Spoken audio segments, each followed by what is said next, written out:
Bueno, pues muy buenos días, vamos a dar comienzo. Me da mucho gusto saludarles. Para quienes sea la primera ocasión con quienes coincido, me presento, mi nombre es Rafael Caballero Álvarez, soy profesor investigador en la Escuela Judicial Electoral. Soy sociólogo, no soy abogado, esto siempre lo comento, pues porque me parece importante tomando en consideración que el principal objetivo o el principal público objetivo de la Escuela Judicial Electoral pues son naturalmente abogados, abogadas, ¿no?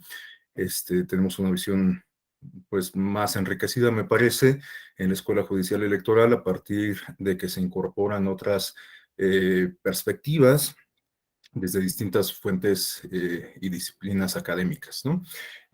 Bueno, déjenme ponerme los audífonos.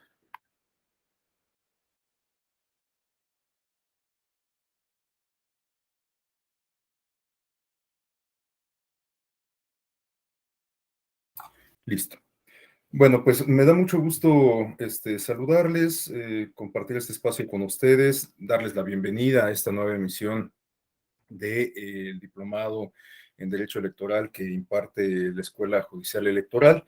Me complace mucho, pues justamente tener esta oportunidad de iniciar el primer módulo con el tema de democracia y formas de gobierno, ¿no? Este, em, para esto me voy a permitir apoyarme en una presentación de PowerPoint. La verdad es que siempre suelo utilizar estos recursos didácticos, me parece que pues, justamente cumplen con ese propósito de servir como material de apoyo visual. Entonces, denme un segundo para compartirles la presentación. Este, mm, También quisiera comentarles que con independencia de que podamos destinar algunos minutos exprofeso para el intercambio de opiniones. Si alguien a lo largo de la exposición desea hacer alguna intervención, plantear alguna inquietud, complementar o rebatir algo de lo que estoy señalando, por favor, siéntase con absoluta libertad de hacerlo. Siempre comento que bueno, pues estos procesos de aprendizaje son de ida y vuelta, son procesos circulares en donde todos y todas somos precisamente sujetos de aprendizaje, nunca dejamos de aprender y bueno, pues siempre las sesiones se enriquecen con las participaciones de todos los integrantes del grupo. Den un segundo porque no encuentro la presentación. Ah, ya, acá está. Bueno, se las comparto. También otra cuestión, para quien le interese la presentación, bueno, con todo gusto se la puedo proporcionar vía correo electrónico. Únicamente les agradecería que pues me la soliciten precisamente por esa vía, ¿no? Bueno, vamos a comenzar entonces. Como se trata de un módulo inicial, pues tiene como propósito, pues quizás servir como de introducción, ¿no? Como de contexto.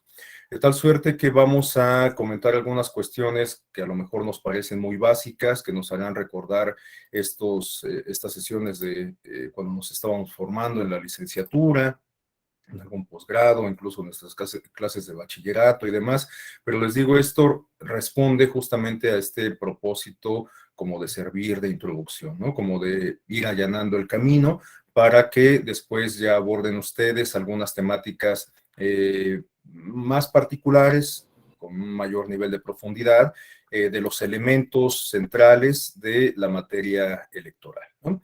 Entonces, bueno, pues vamos a comenzar pues haciendo referencia a algunas premisas conceptuales, teóricas, que quizás resulten fundamentales, no solo para el desarrollo de este primer módulo, sino para todo el diplomado. En tal sentido, quisiera iniciar por hacer referencia a el concepto de autoridad, en razón de que, bueno, el tema que nos convoca es el de formas de gobierno y mecanismos de democracia directa. Bueno, pues habrá que revisar algunos conceptos que resultan inherentes a las formas de gobierno, a las formas de organización política, para después ya comenzar a discutir algunas características de los distintos modos, las distintas formas, los distintos modelos de organización política que existen en la actualidad y que han existido a lo largo de la historia. Bueno, les decía, el primer concepto que quisiera comentar con ustedes es el concepto de autoridad.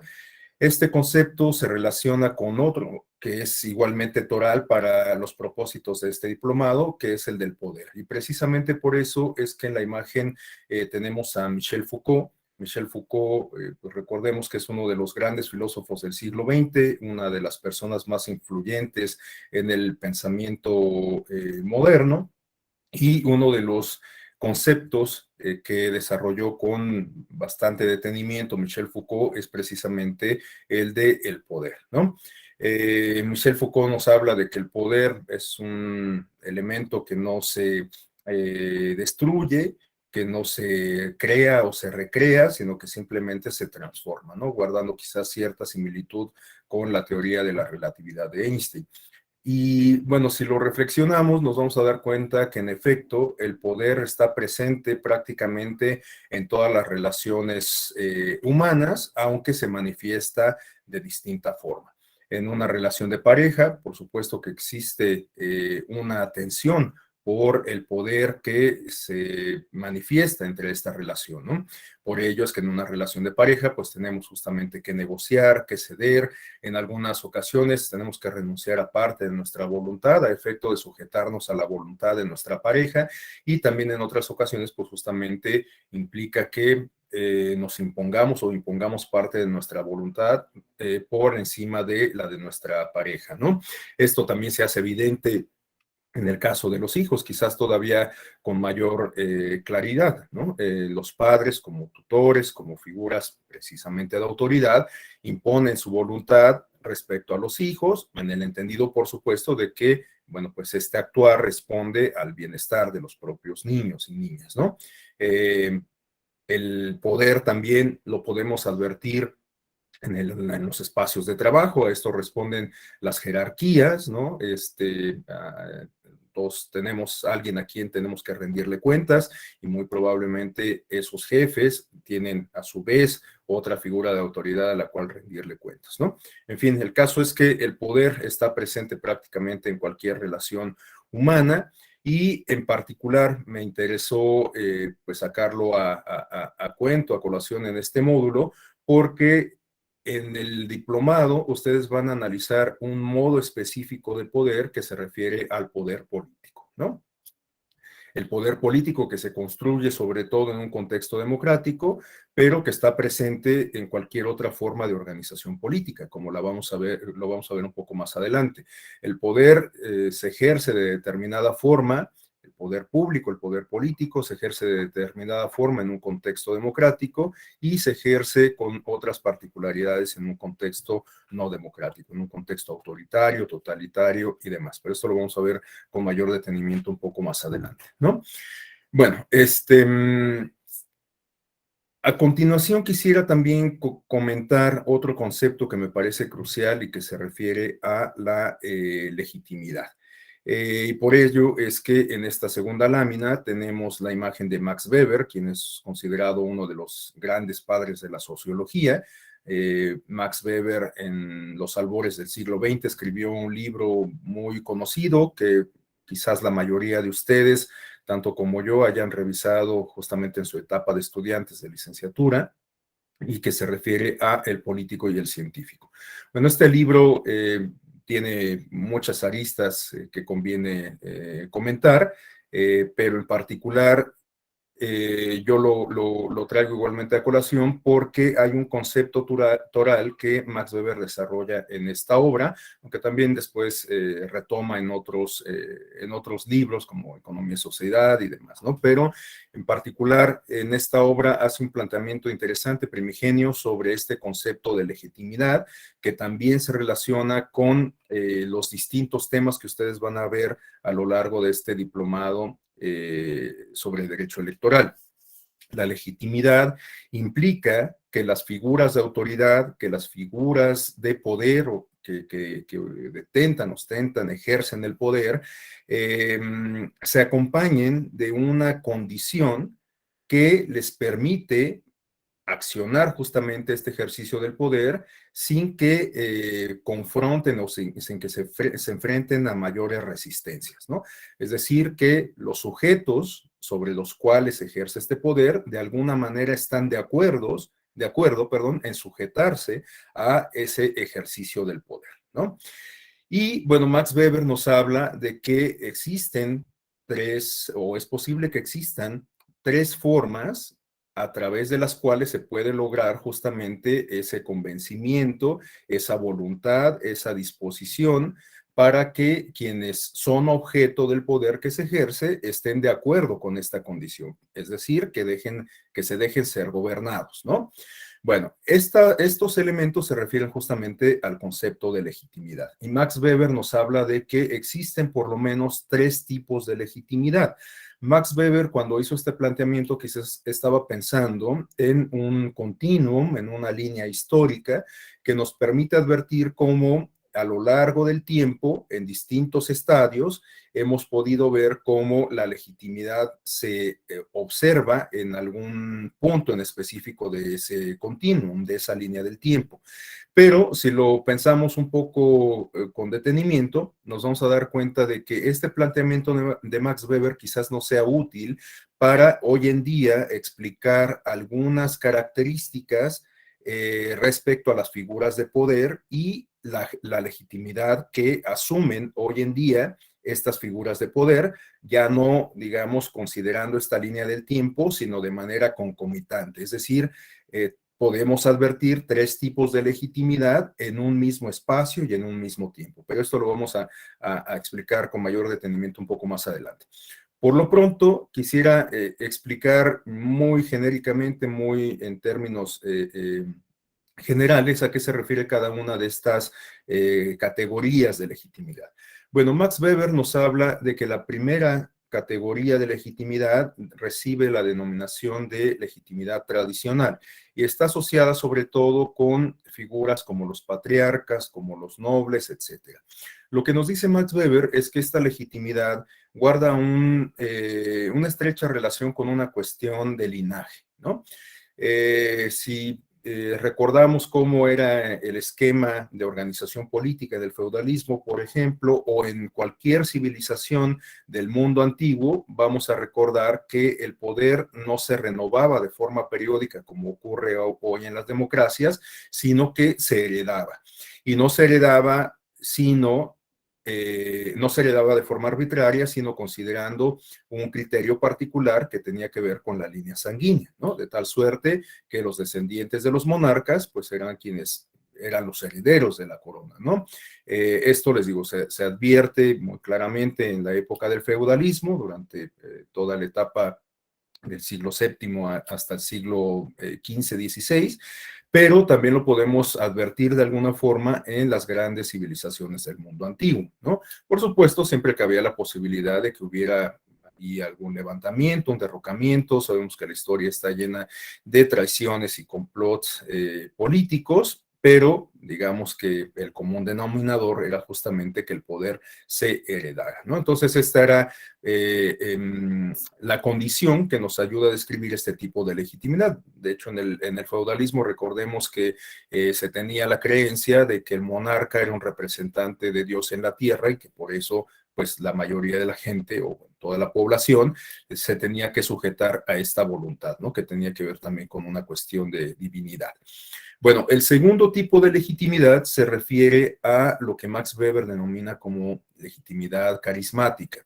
Y esta se asocia no tanto con una cuestión de linaje, con una cuestión de línea sanguínea, sino más bien con cuestiones propias de las personas, ¿no? Es decir, con cualidades individuales. Y por ello es que Max Weber señala que este tipo de legitimidad es propia, por ejemplo, de los caudillos, de los guerreros, de los magos, de los sacerdotes, etcétera, ¿no? Ayer o antier, no recuerdo, por ahí estaba viendo en un centro comercial que salí a hacer unas compras, que estaban pasando la película de Troya, esta película protagonizada por Brad Pitt, y bueno, pues justamente me acordé de este concepto, ¿no? Esa película que recrea estos pasajes de la Ilíada y la Odisea de Homero, bueno, pues como la legitimidad de la cual estaba revestido precisamente Aquiles, pues lo movía o lo facultaba para mover a los grandes ejércitos de Agamenón, ¿no? Cuando Agamenón pues era en realidad el monarca, ¿no? Entonces, bueno, pues ahí tenemos un ejemplo de cómo la legitimidad asociada con las características particulares de una persona, pues puede igualmente ser un conducto para que se ejerza el poder, ¿no? Y para que, bueno, pues en este sentido, un colectivo social esté dispuesto a reconocer a una persona como figura de autoridad, ¿no? Bueno, una persona o un conjunto de personas. Y el tercer tipo de legitimidad del que nos habla Max Weber está relacionada o relacionado con las democracias liberales. Max Weber nos habla de que este tercer tipo de legitimidad recibe la denominación de legitimidad legal. Esto, como les digo, está más asociado con la llegada, el advenimiento de las democracias liberales, porque pues justamente con el derrocamiento de las monarquías, con el ascenso de la burguesía, con la adopción de la democracia representativa, tenemos que, bueno, pues ahora quienes ejercen el poder son personas que son legítimamente designadas para cumplir con ese encargo y esto se logra a través del ejercicio de un derecho político, derecho al voto, ¿no? Pero para que esto se haga posible, pues necesitamos construir todo un andamiaje institucional, todo un andamiaje constitucional, todo un andamiaje jurídico, todo un andamiaje ideológico para que pues esta forma de organización política sea posible, ¿no? Entonces, bueno, pues allá donde existen leyes, una constitución que sirve como base para la organización política, es posible llevar a cabo estos ejercicios de designación de representantes que nos permiten al mismo tiempo dotarlos justamente de esta legitimidad, ¿no? Igual, hoy en día, bueno, pues cabe la posibilidad de que pues, en una democracia se presente un golpe de Estado y bueno, pues eso trastoque por completo la legitimidad legal, ¿no? También cabe la posibilidad que en una democracia haya algún conflicto político grave que la ponga en vilo, que la ponga en riesgo, y esto también pues atenta contra la legitimidad de las personas o vulnera la legitimidad de las personas que presuntamente pues son designadas de forma legítima, ¿no? Con un fundamento legal. Bueno, a continuación, un último concepto de estos torales que me parece importante tener en consideración se refiere a el concepto de gobierno, ¿no? Bueno, el gobierno, pues podemos sacar muchas reflexiones en torno a qué es lo que entendemos por el gobierno, como también lo podemos hacer para el caso de los conceptos que acabamos de comentar, pero la idea es que tengamos una base mínima, ¿no? Algo muy elemental que nos permita, pues por lo menos, estar en el mismo entendido en este momento, en este espacio que estamos comentando, ¿no? Entonces, una noción muy básica del gobierno la podemos interpretar como aquella que nos permite entender el ejercicio del poder público y también de la administración pública, ¿no? Es decir, que por lo regular el gobierno se refiere a una actividad que desempeñan determinados actores. Cuando hablamos de democracia, actores legítimamente validados, legítimamente designados mediante el derecho al voto, y esta actividad se refiere justamente al ejercicio del gobierno, al ejercicio del poder en el ámbito público, pero también a la administración pública, ¿no? Esto me parece importante destacarlo porque si tomamos en consideración justamente que el gobierno implica también la administración pública, nos vamos a dar cuenta de que pues no solamente tiene que ver con el ejercicio del poder, con la imposición de una voluntad sobre el resto de las voluntades que integran la masa pública, sino que también tiene que ver justamente con cómo se administran los recursos de ese colectivo social, ¿no? Y esto me parece sumamente importante y sumamente ilustrativo como para explicar, por ejemplo, cuando hacemos alusión a los gobiernos de izquierda o los gobiernos de derecha o los gobiernos socialdemócratas, ¿no? Bueno, Este tipo de clasificación de los gobiernos deriva de en qué posición se ubica, digamos, el partido político en términos ideológicos, en qué posición se ubica el partido político que está encargado justamente de la función gubernamental y de la función de la administración pública, ¿no? De tal suerte que, por ejemplo, los gobiernos emanados del espectro ideológico de la izquierda quizás estén más comprometidos con una agenda social y por lo tanto las políticas gubernamentales, las políticas de gobierno estén más enfocadas en atender cuestiones de desarrollo social, ¿no? Políticas de vivienda, políticas de salud, políticas de educación, en comparación, por ejemplo, con quizás un gobierno emanado de las filas de partidos de derecha, que a lo mejor están más preocupados por el cuidado, la preservación de los aspectos macroeconómicos, ¿no? Por decir un ejemplo. Entonces, bueno, pues el gobierno y la administración pública, reitero, pues tiene mucho que ver con el componente ideológico del actor político encargado de ese ejercicio de gobierno y de administración. Bueno, también el gobierno, hay que recordar que en esta teoría clásica del Estado, es uno de los elementos fundamentales del mismo, ¿no? A esto se refiere justamente la siguiente lámina. Desde nuestras primeras clases del bachillerato se nos decía que los tres elementos que conforman el Estado, los tres elementos bases, son justamente el gobierno, el pueblo y el territorio, ¿no? De tal suerte que, bueno, pues en los casos en donde se conjugan justamente estos tres elementos, pues podemos hablar de la consolidación o la existencia de un Estado, ¿no? Por supuesto que hay algunos casos que pues nos hablan de ciertas excepciones, en particular, bueno, hago referencia al caso de Israel, que bueno, pues hoy cuenta justamente con estos tres elementos, pero que durante mucho tiempo pues carecía de un territorio definido, ¿no? De hecho, pues es muy conocida esta idea, está muy extendida esta idea de que pues, el pueblo de Israel era un pueblo nómada, ¿no? No establecido en un solo lugar. Pero bueno, el caso es que en la teoría clásica siempre se ha señalado que los tres elementos que integran el Estado son justamente el gobierno, la población y el territorio, ¿no? Y para cerrar esta parte de conceptos básicos que les digo, no, la idea no es pues, entrar a una discusión teórica profunda, sino más bien pues traerlos a colación por la relevancia que adquieren para los propósitos de este diplomado. Bueno, para concluir con esta parte de premisas conceptuales que nos sirven de introducción, no quisiera dejar de mencionar el concepto justamente del monopolio legítimo de la violencia, ¿no? Es una expresión igualmente atribuida a Max Weber, aunque ha sido retomada por otros autores de la literatura, de la ciencia política y de la sociología clásica, y que nos habla de esta facultad, de esta potestad que tiene el Estado para poder preservar un orden determinado, ¿no? Esto, pues, lo podemos explicar a partir de distintas perspectivas teóricas. Una que quizás resulte muy pertinente es justamente la del contractualismo, ¿no?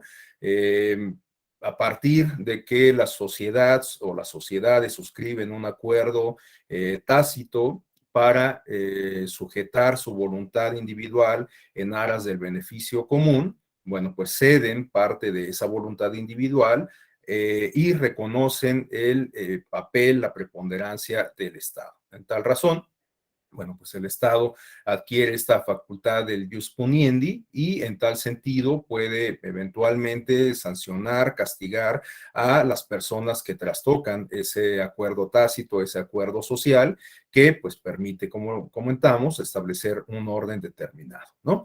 Entonces, bueno, pues esta expresión del monopolio legítimo de la violencia también es sumamente interesante, sumamente importante tenerlo en consideración porque está presente prácticamente en cualquier forma de organización política. Por supuesto, en un contexto democrático, el adjetivo de legitimidad en ese monopolio de la violencia adquiere particular relevancia, porque quiere decir que el Estado actúa con apego a la legalidad, a la constitucionalidad, de hoy en día a la convencionalidad, ¿no? Pero también lo cierto es que el monopolio de la violencia puede carecer de este matiz de legitimidad, de tal suerte que en gobiernos autoritarios, por ejemplo, o totalitarios, bueno, pues el Estado igualmente ejerce esa facultad del jus puniendi, pero es una facultad que carece de toda legitimidad, ¿no? Que se ejerce de manera arbitraria. Bueno, a continuación, quisiera ya más ir adentrándome en la temática central de este módulo que se refiere a las formas de gobierno, ¿no? ¿Qué son las formas de gobierno y cuáles son? ¿Cuáles podemos identificar?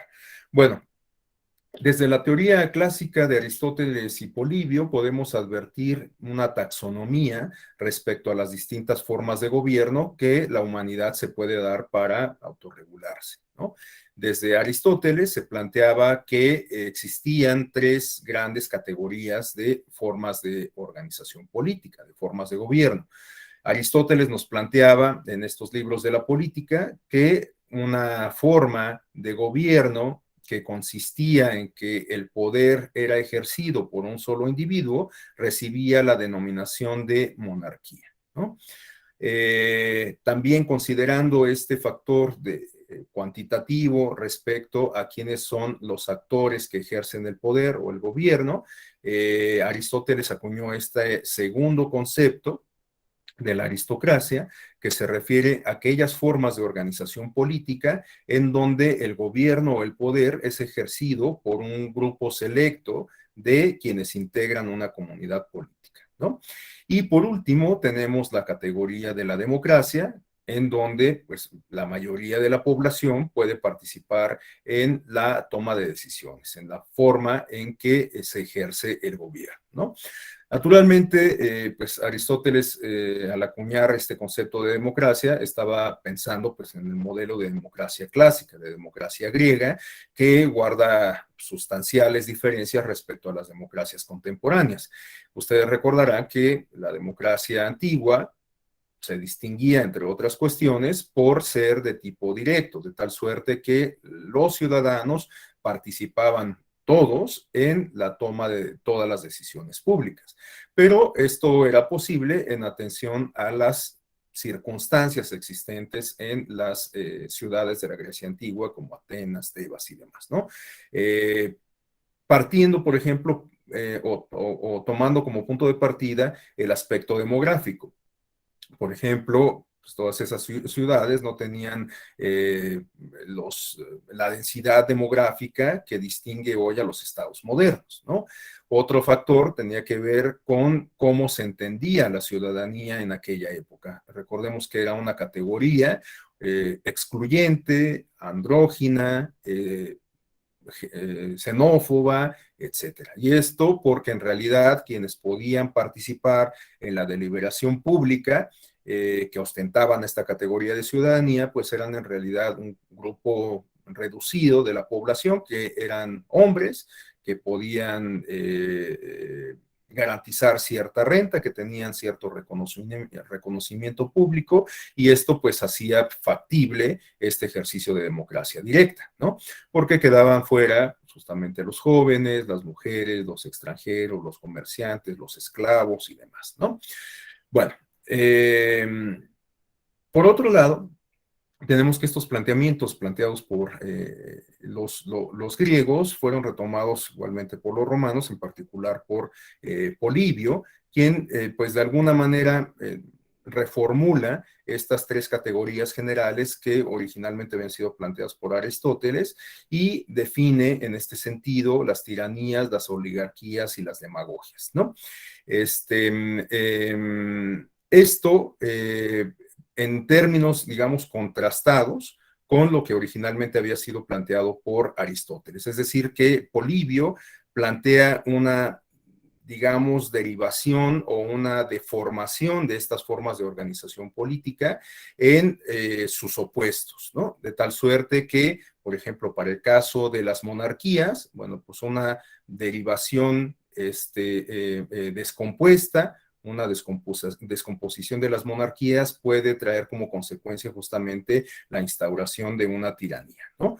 Por otro lado, en el caso de las aristocracias, la descomposición, la deformación de las aristocracias puede traer como consecuencia la instauración de una oligarquía. Y por último, la derivación negativa de las democracias, la transformación negativa de las democracias puede traer como consecuencia las demagogias, ¿no? Entonces, estas son, digamos, como derivaciones negativas de cada una de estas formas de organización política, originalmente planteadas, como les digo, por Aristóteles y después retomadas por Polibio. Y les digo, me parece interesante cómo se advertía que cada una de estas formas de organización política que originalmente podrían ser construidas en términos positivos, pues también podrían estar o presentar esta posibilidad de derivarse en términos negativos, ¿no? De tener una degeneración por completo. Bueno, y continuando con estas explicaciones de la taxonomía de las distintas formas de gobierno, a continuación quisiera retomar los planteamientos de otro autor clásico de la ciencia política, que es Montesquieu. Montesquieu nos habla de tres grandes categorías de organización política, ¿no? Nos habla de la república, la monarquía y el despotismo.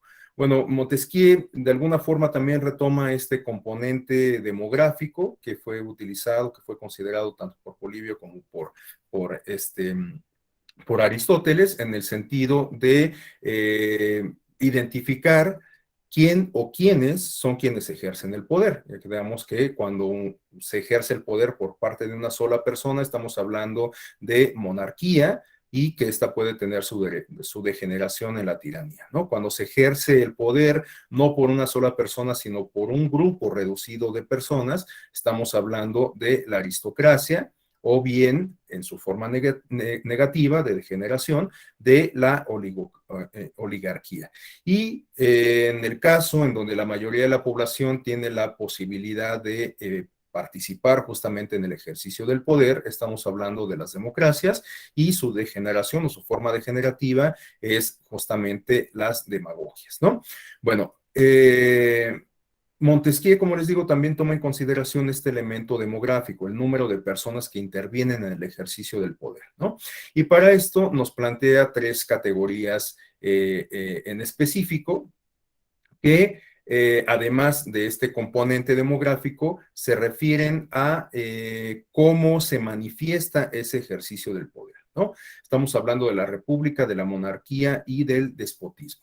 Bueno, en el caso de la república, el poder político es detentado por la mayoría, es decir, que está asociado con estas nociones democráticas, y además existen mecanismos de representación como pueden ser estos órganos en donde se integra precisamente la representación política y que se refieren a los parlamentos o a las cámaras legislativas, ¿no?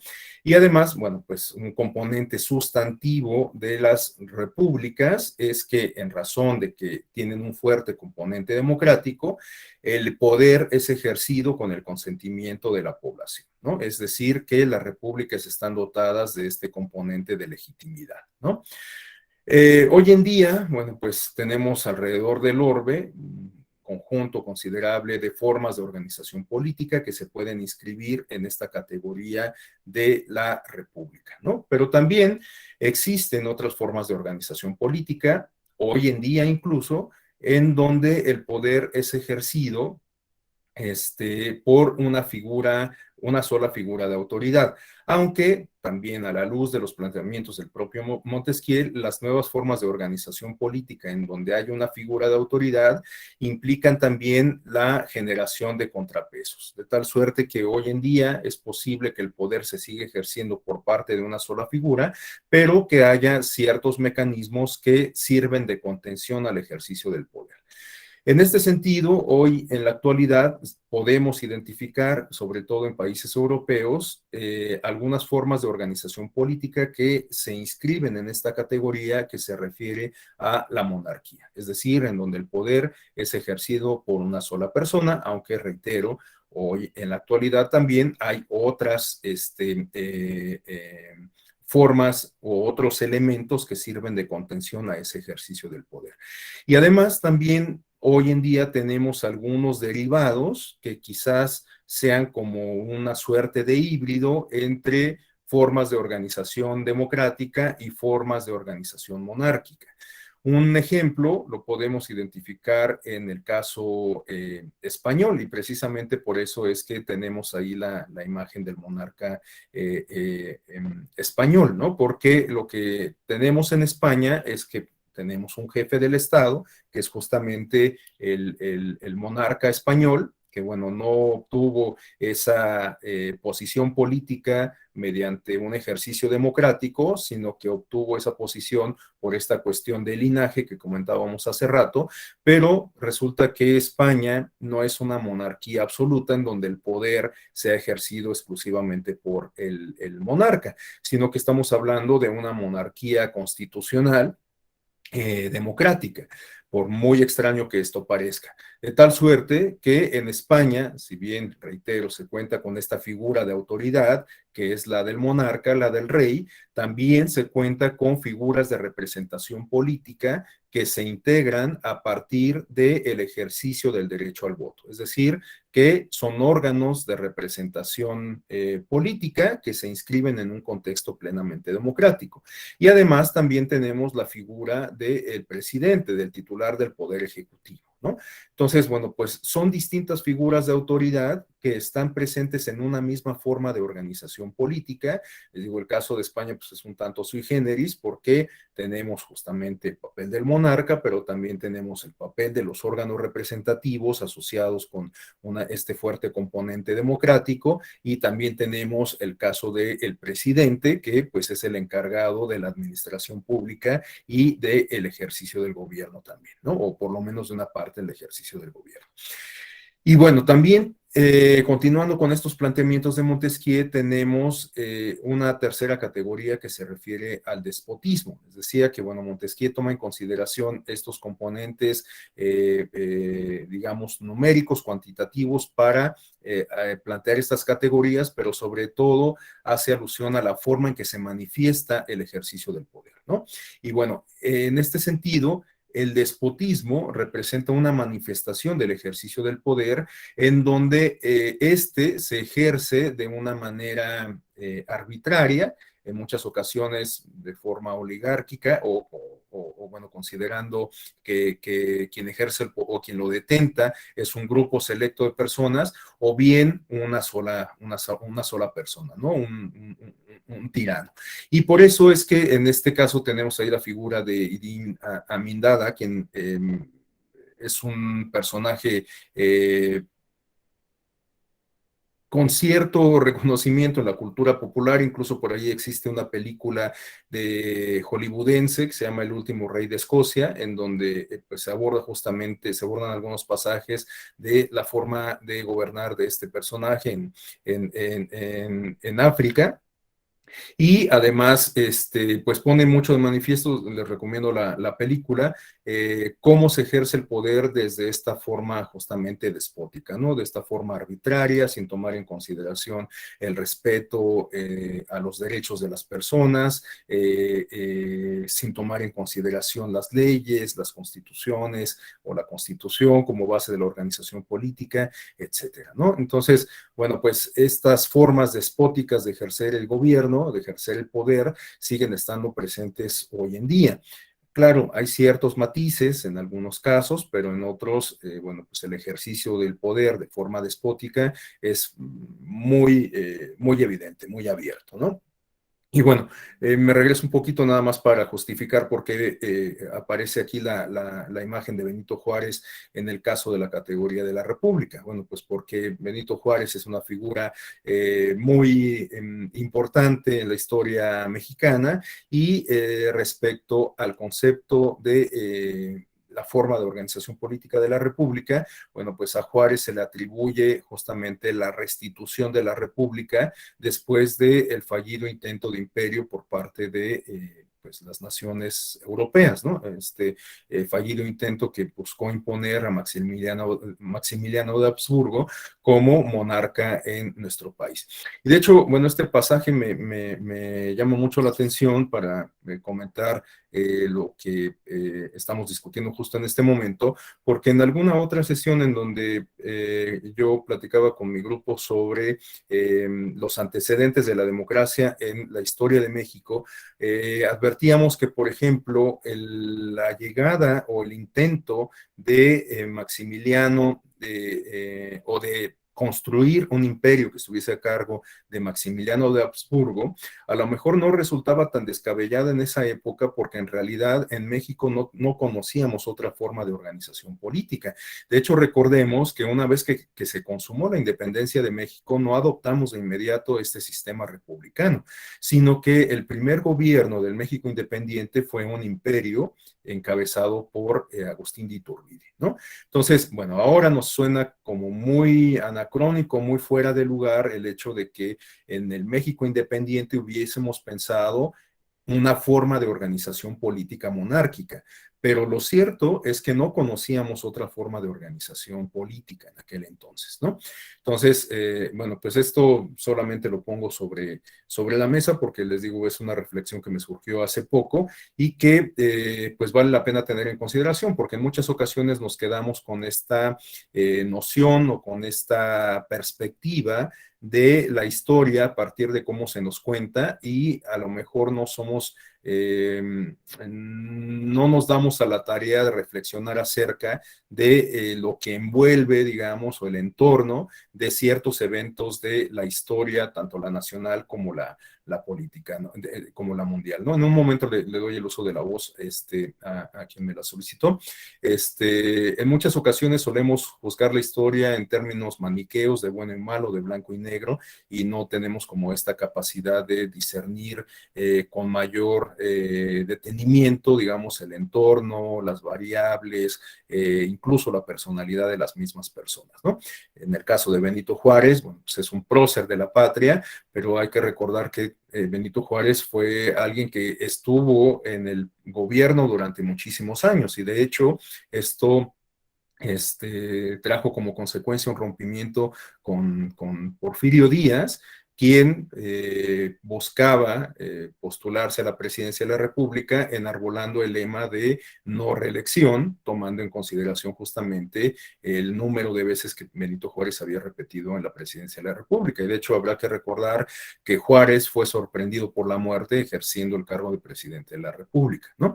Y bueno, también Porfirio Díaz, alguien que ha sido sumamente juzgado de forma severa por la historia, bueno, pues me parece que también tiene ahí algunas cosas respecto a las cuales vale hacer una evaluación un tanto más objetiva, ¿no? Porque, bueno, Díaz colocó a nuestro país en la ruta de la industrialización y tenía una economía entre las mejores posicionadas del mundo en aquella época, ¿no? Además de que muchos de las políticas del gobierno de Díaz, sobre todo aquellas relacionadas con la cultura, pues siguen persistiendo hasta nuestros días y quizás uno de los símbolos más ilustrativos de lo que estoy diciendo lo podemos identificar en el Palacio de Bellas Artes en la Ciudad de México, ¿no? En fin, hasta aquí estos comentarios al margen sobre pues la pertinencia de quizás revalorar nuestra historia y la historia universal a partir de una perspectiva menos maniquea, ¿no? Menos entre blanco y negro. Alguien me había solicitado el uso de la voz, ahora le cedo el uso de la palabra.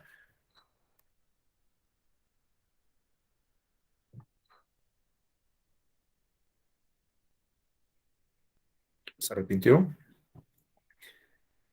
Bueno, hasta aquí, no sé si alguien de cualquier forma desee plantear alguna cuestión, alguna pregunta, algún comentario. Adelante, Manuel. Buenos días, profesor. Buenos días, compañeros. Nada más para abundar sobre la figura de la monarquía. Bueno, de hecho, tenemos digamos, varios modelos de monarquías, no solo como la española, que es, digamos que de las monarquías democráticas, debe ser de las más peculiares porque tiene un presidente. realmente los modelos como británicos tienen un jefe de Estado y tienen una especie de primer ministro, pero es nombrado de forma indirecta, ¿no? Es a través de las mayorías. Y en el caso del presidente de España, pues se nombra directamente, como es el caso mexicano, ¿no? Aquí también es importante aclarar que pues, el monarca, en este caso, ejerce las funciones de jefe de Estado. Y el presidente, pues, es el jefe de gobierno, ¿no? El ministro es el jefe de gobierno. Y en los presidencialismos se concentra, digamos, estas dos figuras en una sola persona. Ahí es, ahí es una de las contradicciones de la democracia no presidencial. O sea, una sola persona ejerce dos cargos, ¿no? Dos cargos absolutos, ¿no? Y bueno, hay que ver también el caso de la reina Isabel, la longeva reina Isabel, que ya cumplió 95 años, es la reina con más años gobernando, y es la reina de varios países, es la jefa de Estado de varios países. Pues en América al menos tiene reina en tres de ellos, ¿no? Canadá, Belice y alguna de las islas, ¿no? Y bueno, y también hace rato quería comentar algo a su reflexión también sobre cómo ha sido el desarrollo de los sistemas de gobierno en México. Y sí creo que el siglo XIX ha sido un periodo muy enriquecedor. Creo que vivimos en un solo siglo todas las formas de gobierno que pudieran haber estado.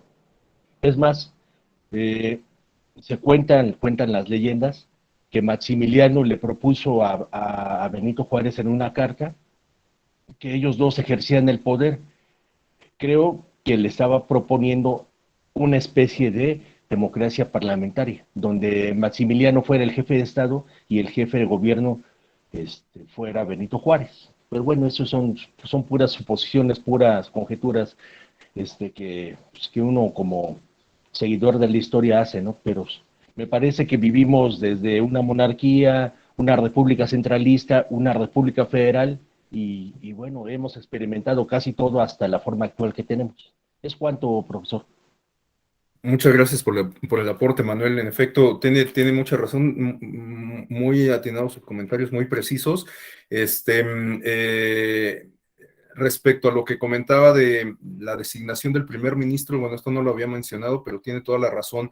En los regímenes parlamentarios, quien ejerce el gobierno es el primer ministro, pero como no se vota por el titular del Poder Ejecutivo, como en los sistemas presidenciales, esta designación del primer ministro corre a cargo de los órganos parlamentarios, ¿no?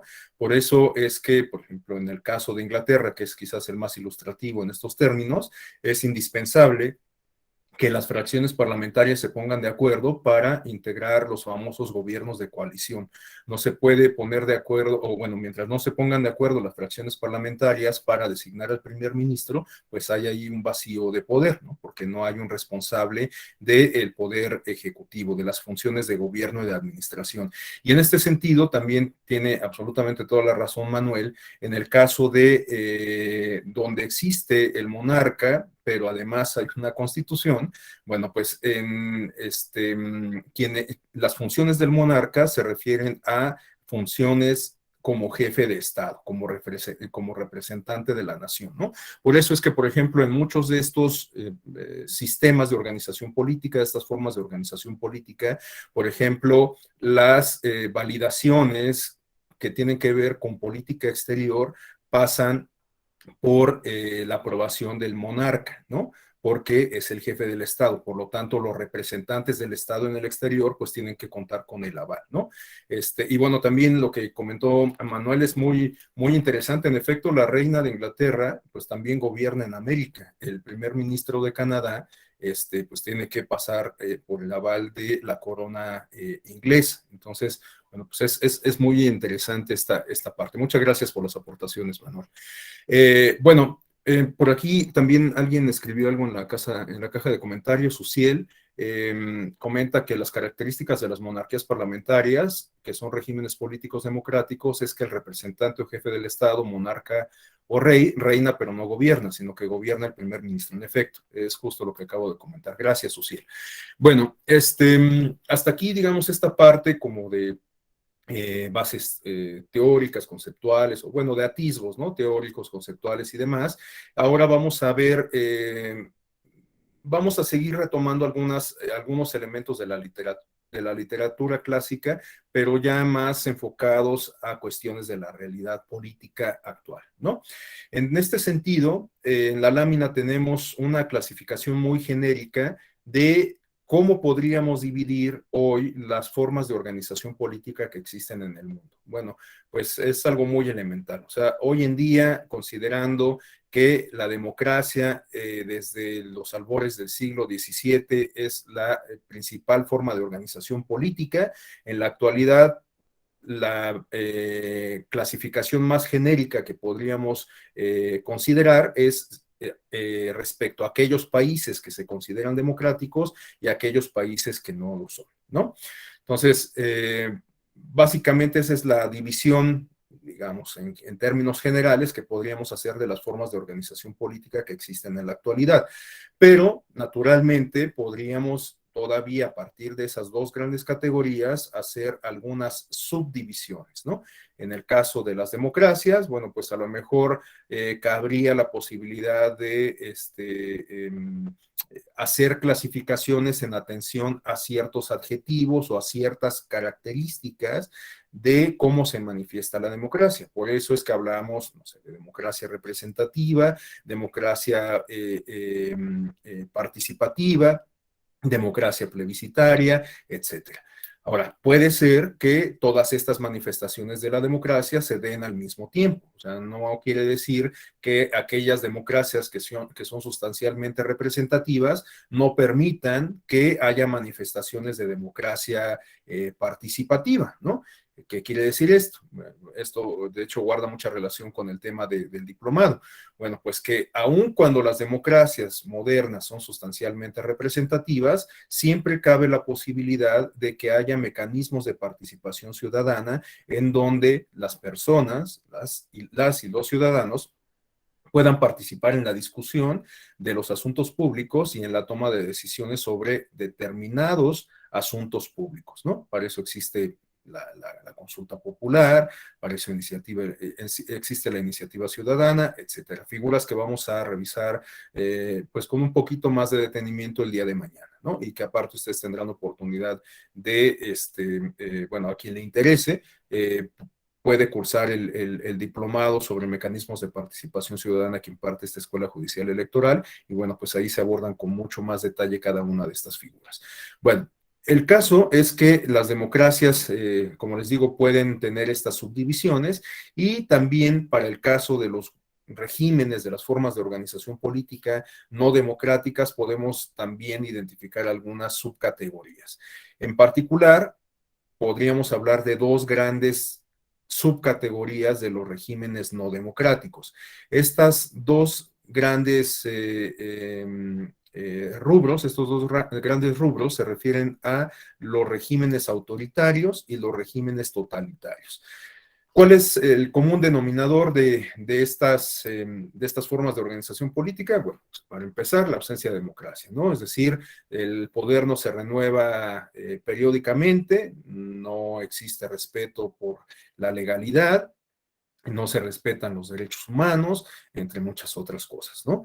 Pero estas características de los regímenes no democráticos pueden adquirir ciertos matices en atención a si estamos hablando de un régimen autoritario o si estamos hablando de un régimen totalitario. Bueno, por ejemplo, cuando hablamos de los regímenes totalitarios, como se señala en la propia lámina, este concepto nos es útil para designar las formas de gobierno surgidas tras la llegada de la democracia de masas. Esto es, los regímenes fascistas y comunistas, ¿no? En tal sentido, los principales o quizás los más claros ejemplos de gobiernos totalitarios los podemos encontrar justamente en el nazismo en Alemania, el fascismo en Italia, el franquismo en España y el estalinismo en la Unión Soviética. En todos estos regímenes, el poder se ejercía de forma vertical, de arriba hacia abajo, y existía una figura de autoridad que era pues justamente el dictador en cada uno de estos regímenes, ¿no? Hitler, Mussolini, Stalin y Franco, ¿no? Por supuesto, había una clase política que arropaba a cada una de estas personas, ¿no? Pero en realidad la principal figura de poder pues era de tipo personal, ¿no? El poder ejercido de manera individual. Y entre las características que distinguen a los regímenes totalitarios es que bueno, el poder se ejerce de manera arbitraria, no hay un respeto por las leyes se pueden modificar a conveniencia del régimen y además de esto, se pueden trastocar a conveniencia del régimen. Como les decía, no se respetan los derechos humanos, hay persecución política, no se permite el ejercicio de la oposición, no hay una renovación del poder, entre otras muchas cuestiones, ¿no? Los regímenes totalitarios, pues justamente por esto reciben esta denominación, porque se manifiestan, dominan prácticamente todos los ámbitos de la vida pública y en algunos casos hasta de la vida privada, ¿no? También hace poco, por casualidad, vi un fragmento de esta película de La Caída, de los últimos días de Hitler, y bueno, me tocó ver justamente esa escena, seguramente ustedes ya la han visto, en donde Goebbels le da a su familia unas pastillas de arsénico, ¿no? De tal suerte que incluso los niños y la esposa mueren, y todo esto por el fanatismo de las personas para con el régimen, ¿no? Entonces vemos cómo los regímenes totalitarios tienen esta posibilidad de incluso invadir la esfera privada de las personas, ¿no? E incluso lograr estos fenómenos de adoctrinamiento ideológico, ya no solamente político, y esto conduce a las personas a actuar de determinada forma, ¿no? Bueno, ¿cuáles son las diferencias de los regímenes totalitarios respecto a los autoritarios? Bueno, que los regímenes autoritarios igual no hay una democracia, pero son un tanto menos rígidos, son un tanto más flexibles en comparación con los totalitarios, ¿no?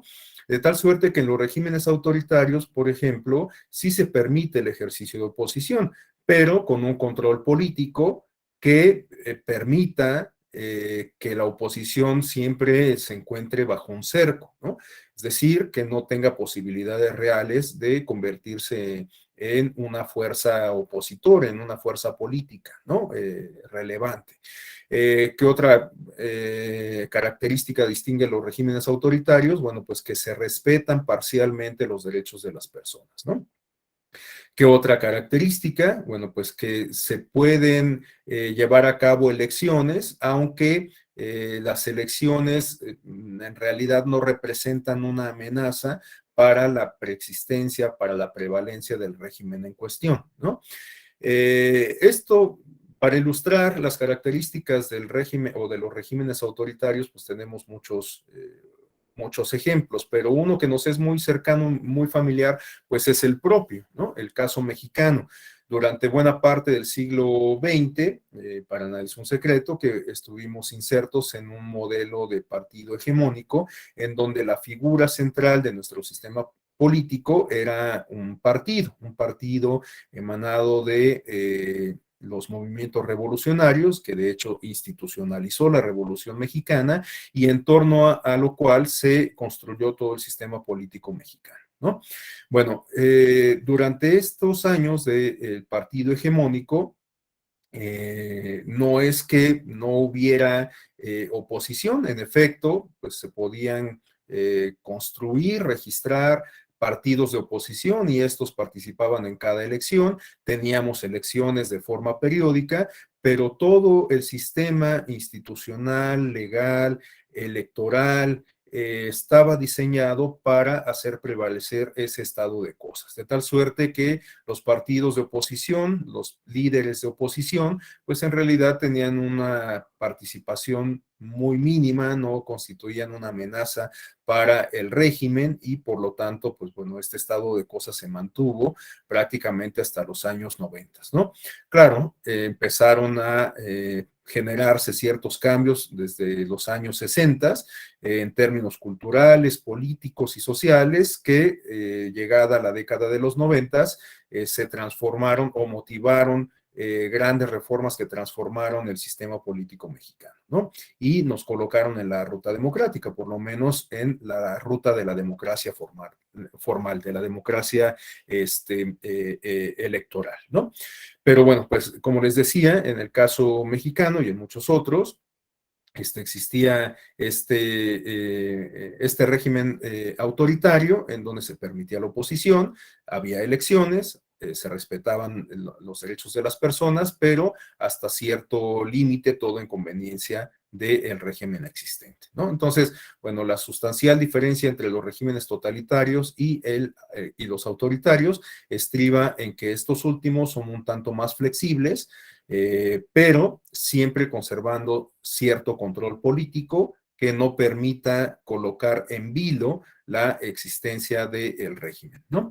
Bueno, a continuación tenemos algunos apuntes respecto a la democracia representativa. Ya quedamos que, bueno, pues hoy podemos clasificar las formas de organización política entre las que son democráticas y las que no lo son. Ya vimos algunas las categorías generales de los regímenes no democráticos y ahora pues nos podríamos enfocar algunos minutos, podríamos destinarlos para reflexionar en torno a el otro aspecto, la otra categoría, la de los regímenes democráticos. Bueno, para empezar, habrá que recordar lo que ya decía, hoy en la actualidad las democracias son sustancialmente representativas y esto pues por supuesto le podemos encontrar muchas explicaciones, pero algunas que vale la pena tener en consideración se refieren, por ejemplo, a las cuestiones demográficas y de complejidad de las sociedades modernas, ¿no? A diferencia de las comunidades políticas de las Grecias clásicas, que eran pocas, reducidas y demás, bueno, pues hoy en día las comunidades políticas son numerosas, complejas, diferentes entre las personas que las integran, etcétera. De tal suerte que, pues, en la actualidad, pensar en que podamos llevar a cabo ejercicios de democracia directa como los que ocurrían en la democracia antigua, pues es a todas luces inviable, ¿no? En la democracia antigua, pues la gente se daba cita en el ágora, bueno, en las plazas públicas para discutir las cuestiones relacionadas con la polis, con la ciudad, y entre todos integraban una agenda pública, entre todos tomaban las decisiones, pero porque era, reitero, un grupo reducido de personas. En la actualidad, pues pensar que los más de 90 millones de personas que integramos la lista nominal de electores en nuestro país, nos podamos dar cita en un espacio para integrar una agenda pública y entre todos ponernos de acuerdo para llevarla a cabo, pues es material técnica y humanamente imposible, ¿no? Entonces, bueno, pues, ¿cómo salvamos esta circunstancia? Mediante la designación de representantes, ¿no? En este sentido, pues, prácticamente desde los albores del siglo XVII, con el ascenso de la burguesía, como lo comentaba hace rato, bueno, pues adoptamos las sociedades contemporáneas, una forma de organización política que guarda relación con la democracia antigua, pero que la hace funcional a partir de este criterio de designación de representantes, ¿no? De agentes legítimamente validados por la ciudadanía para desempeñar estas funciones de gobierno, de ejercicio del poder y de administración pública mediante el derecho al voto, ¿no? Bueno, entonces, hoy en día las democracias son sustancialmente representativas. Sin embargo, bueno, es importante reconocer, como ya lo adelantaba, que las democracias representativas se pueden ver fortalecidas si se incorporan otros mecanismos en donde la ciudadanía pueda participar en la toma de decisiones. No en todas las decisiones, en algunas, pero resulta importante, resulta conveniente que la ciudadanía se sienta motivada y que tome parte en la toma de algunas decisiones. Y para esto justamente se incorporan estos mecanismos de democracia directa, ¿no? Ya les decía, la consulta popular, la iniciativa ciudadana, etcétera. Los vamos a comentar con mayor detenimiento el día de mañana. Ahora, las democracias representativas deben de contar con ciertas características en la actualidad para que ostenten justamente esta categoría, esta noción de democracia, ¿no? En donde la ciudadanía es en quien recae el gobierno o el poder. ¿Cuáles son estas características que deben distinguir a las democracias modernas? Bueno, pues por supuesto que pueden ser muchas. Robert Dahl hace un catálogo de rubros, de condiciones que tienen que cumplir las democracias modernas para ser consideradas como tales. Esto es lo que los lleva a Robert Dahl a acuñar este concepto de las poliarquías, ¿no? De tal suerte que, bueno, pues podemos enumerar varias, pero por efectos de tiempo, pues ahora solamente vamos a referir algunas de estas condiciones que resultan indispensables para cualquier régimen que se precie de ser democrático. Y en este sentido, uno de los elementos sine qua non debe de contar cualquier democracia que se precie de serlo, se refiere a el reconocimiento y respeto de los derechos humanos. Si partimos de la base de que las democracias implican que el gobierno o el poder recae en el pueblo, pues los protagonistas de la democracia son las personas que integran ese populus, ese pueblo, ¿no? Es decir, las y los ciudadanos. De tal suerte que los derechos, las prerrogativas que asisten a estas personas, pues son condición indispensable en una democracia, ¿no? Por supuesto, cobran particular relevancia en este orden de ideas los derechos político-electorales, porque se asocian directamente con la vida pública, con la construcción de la democracia, etcétera. Pero no exclusivamente. Prácticamente todos los derechos que asisten a las personas tienen que ser reconocidos en un régimen plenamente democrático, además de que debemos de tener en consideración que a partir de estos principios que distinguen a los derechos humanos, pues no podemos entender unos derechos sin la existencia de otros, ¿no? A partir de estos principios de interdependencia, universalidad, etcétera, bueno, pues tenemos que entender que el ejercicio de los derechos, de ciertos derechos se tiene que acompañar de otros derechos, ¿no? Esto es una condición, es un criterio, una premisa que ha adoptado el Tribunal Electoral del Poder Judicial de la Federación con mucha claridad. El tribunal ha tutelado derechos de colectivos sociales que incluso no podríamos entender como parte de la ciudadanía, como es el caso de las niñas, niños y adolescentes, ¿no? Las niñas, niños y adolescentes en realidad pues no ostentan esta categoría constitucional y jurídica de ciudadanía porque no cumplen con los requisitos que se establecen en la Constitución, por lo menos no con uno de ellos que se refiere a el factor de la edad, ¿no? A tener 18 años cumplidos. Sin embargo, justamente en esta lógica de que la democracia no puede existir sin el reconocimiento, la tutela de los derechos humanos, con el Tribunal Electoral instalado en este bloque de convencionalidad, en este nuevo paradigma de derechos humanos, ha tutelado los derechos de este colectivo social, que reitero, no es un colectivo social que ni siquiera pueda considerarse dentro de la categoría de ciudadanía, pero pues que sí forma parte del todo que constituye la democracia. Por lo tanto, bueno, pues el Tribunal Electoral ha tutelado los derechos de niñas, niños y adolescentes, en particular cuando se les involucran actividades de tipo proselitista, aunque también se ha ampliado ya el espectro de protección de niñas, niños y adolescentes a que respecto a su participación en cualquier otro tipo de actividad de difusión, incluso la institucional, que puedan llegar a ser los órganos electorales o las entidades de gobierno, ¿no? Entonces, bueno, el caso es que todos los derechos humanos de una comunidad política que se precie de ser democrática tienen que ser reconocidos, respetados y además el Estado tiene que generar condiciones adecuadas para su ejercicio.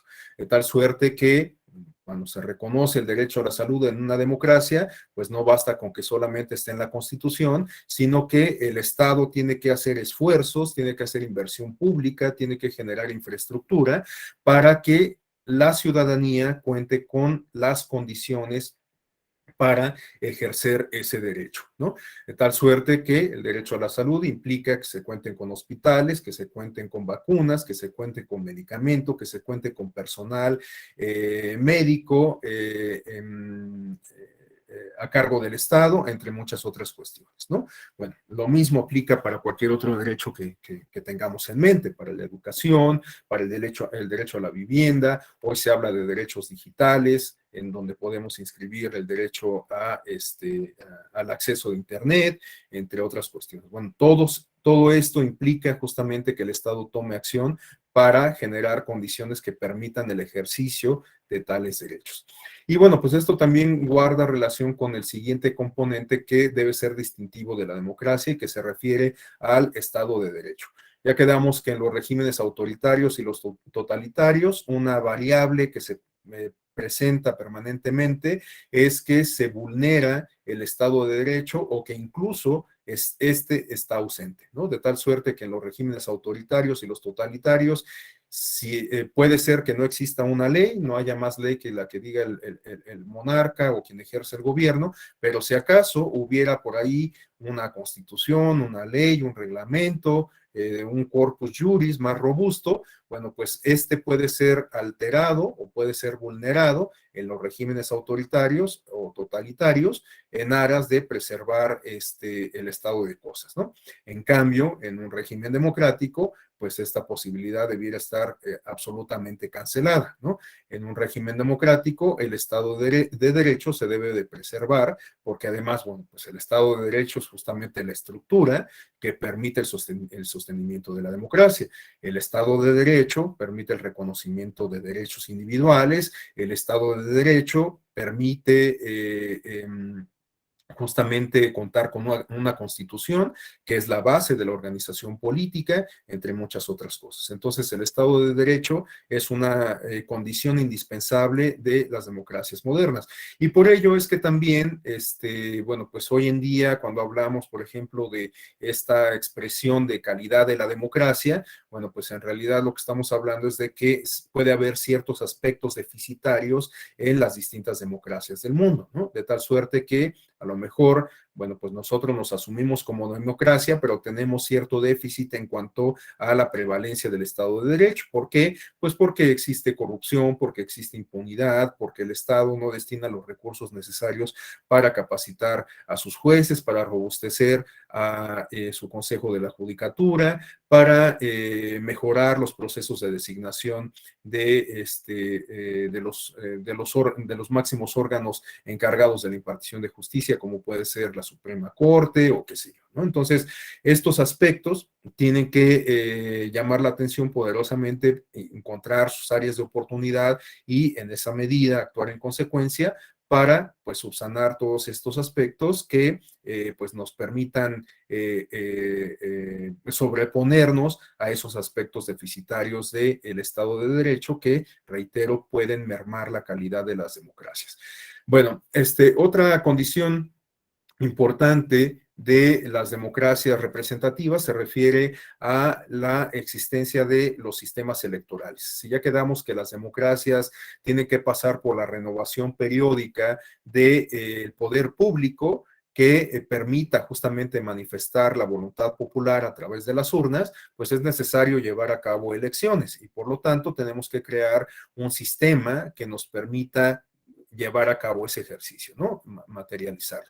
Por lo tanto, cualquier sistema que se precie de ser democrático debe de contar con un sistema electoral eficiente que permita llevar a cabo esta función electoral con total transparencia, con total eficacia, con total certeza, para que se puedan concretar estos procesos de renovación periódica del poder público. Y también, como parte de los sistemas electorales, se tiene que contar en los sistemas, en los regímenes democráticos, con un sistema de partidos políticos. Si partimos de la premisa de que las democracias implican esta posibilidad de renovar periódicamente el poder público, pues tenemos que contar con distintas ofertas, con distintas opciones que nos conduzcan a esta renovación periódica, ¿no? No tendría ningún sentido que lleváramos a cabo elecciones, que tuviéramos un sistema electoral, si de todas formas siempre contáramos con una sola opción política, no habría más por cuál votar, ¿no? Entonces es importante que contemos con un sistema de partidos que se nos presente como un menú de opciones para que pues, nosotros hagamos un ejercicio racional de las ofertas, de los perfiles, de las plataformas, de las propuestas, etcétera, y en atención a ello ejerzamos nuestro derecho al voto para integrar los órganos de representación política, que son los órganos legislativos, o bien para el caso mexicano, que sí tenemos la posibilidad de designar directamente a las personas encargadas del gobierno, bueno, pues a la luz de todos estos elementos podamos decidir nuestro voto para votar por presidente o presidenta de la República o en las gubernaturas de los estados, ¿no? Y bueno, a continuación, las siguientes láminas se refieren a algunos apuntes, pues igual, muy genéricos respecto a cada uno de estos aspectos que acabamos de enunciar en la lámina previa, ¿no? En este sentido, tenemos una primera aproximación conceptual sobre el sistema político. Bueno, esta base conceptual es una oferta muy básica que yo traje de esta página del Sistema Informativo de Gobernación de México, y en un momento le cedo el uso de la voz a Manuel. Esta aproximación conceptual nos habla de que el sistema político se refiere al conjunto de grupos y procesos políticos que interactúan en un entorno histórico y cultural y se caracterizan por cierto grado de interdependencia recíproca que se expresa en las prácticas, hábitos, rituales y reglas no escritas que organizan la competencia por el poder político entre los actores y específicamente entre la clase política. Bueno, ya la propia noción de sistema nos habla de que deben de existir varios elementos que lo integran y que en tal sentido se debe de dar una interacción entre todos estos elementos, ¿no? Bueno, adelante, Manuel. Sí, profesor. Quería nada más, bueno, hacer un comentario sobre la democracia representativa. O sea, sí, si bien es un sistema que pues, debe reconocer los derechos humanos, debe aceptar la participación de todos, creo que hay que ser muy claros y muy precisos en que también tendría que ser permitir la participación de las minorías, que fuera paritario, porque pareciera que siempre ha sido así, pero realmente no. O sea, la mujer, o sea, actualmente hay que establecer candados para que lograr que las cámaras estuvieran 50 y 50. Hay países que no logran esos niveles de paridad. O sea, la mujer no tuvo su voto hasta los años 50. O sea, por ejemplo, hay grupos minoritarios que en Estados Unidos no podían votar, o sea, la comunidad negra. O sea, esos detalles dentro de la democracia representativa debe ser muy claro, porque si no, no es representativa. Es cuanto, profesor. Muchas gracias, Manuel. Sí, también lo que comentas es muy interesante, es muy importante, porque en efecto, las democracias incluso pueden llegar a ser excluyentes, ¿no? A partir incluso de la regla básica de la democracia, que es la regla de la mayoría, ¿no? En las democracias, sobre todo en las sociedades contemporáneas, que ya quedamos que son plurales, diversas, complejas y demás, pues resulta muy complicado que nos pongamos de acuerdo. Esto ya lo hemos dejado muy en claro, ¿no? Pero, pues necesitamos justamente establecer acuerdos, ¿no? Ponernos de acuerdo acerca del bien común. Y en tal sentido, la regla de la mayoría adquiere una particular relevancia en las democracias. Ante la ausencia de unanimidad, bueno, pues tenemos que optar por lo que decida la mayoría. Pero, en efecto, pues lo que decide la mayoría puede colocar en una condición de vulnerabilidad a las minorías, ¿no? De tal suerte que, bueno, pues estos colectivos sociales que bien refiere Manuel, en muchas ocasiones han quedado excluidas y siguen quedando excluidas de la vida pública de nuestro país, ¿no? Para no ir lejos, el caso de los pueblos y comunidades indígenas, pues no sería sino hasta los años 90 que comenzarían a ocupar un lugar más relevante, o por lo menos se haría evidente en la agenda pública. Y para ello, pues quizás haya contribuido significativamente el levantamiento zapatista en Chiapas, ¿no? Pero en efecto, o sea, hay muchas comunidades o muchos colectivos sociales respecto a los cuales no se llamaba mucho la atención. Por ejemplo, les decía yo el caso de los niños. En realidad, el caso de las niñas, niños y adolescentes sigue siendo un tema que suele estar ajeno o suele excluirse de la agenda pública, ¿no? Y esto contribuye o tiene muchas repercusiones. Para iniciar, habrá que considerar que, por ejemplo, en el caso de los niños siempre se les ve en términos a futuro, ¿no? Siempre se dice que los niños y las niñas son el futuro del país, que son el mañana, e incluso esta noción se robustece en el imaginario colectivo a partir de la participación que tienen niñas y niños, por ejemplo, en la transmisión de mensajes políticos y electorales, ¿no? Ustedes fíjense cómo cuando se les involucra a las niñas y a los niños en spots de tipo proselitista, pues muchas veces lo que se busca es enfatizar un mensaje sobre esto, ¿no? Sobre el futuro, sobre el mañana, sobre la necesidad de protección, etcétera, ¿no? Pero esto lo que nos lleva es a ignorar a los niños y las niñas como sujetos de derechos hoy en día, ¿no? Y además también nos conduce, por ejemplo, a ignorar estos procesos de formación ciudadana que tendrían que iniciar desde la edad temprana, porque pensamos que los niños van a ser los ciudadanos del día de mañana, entonces nos preocuparemos por ellos mañana cuando sean ciudadanos, pero no, o sea, nos tendríamos que preocupar por ellos desde hoy para que comencemos a detonar todo un proceso de formación ciudadana que les permita ejercer la ciudadanía cuando alcancen ese estatus constitucional y jurídico dentro de 10 o 15 años, ¿no? Es decir, que lo que tendríamos que hacer es estar pensando en formar precisamente ciudadanos y no en formar electores, ¿no?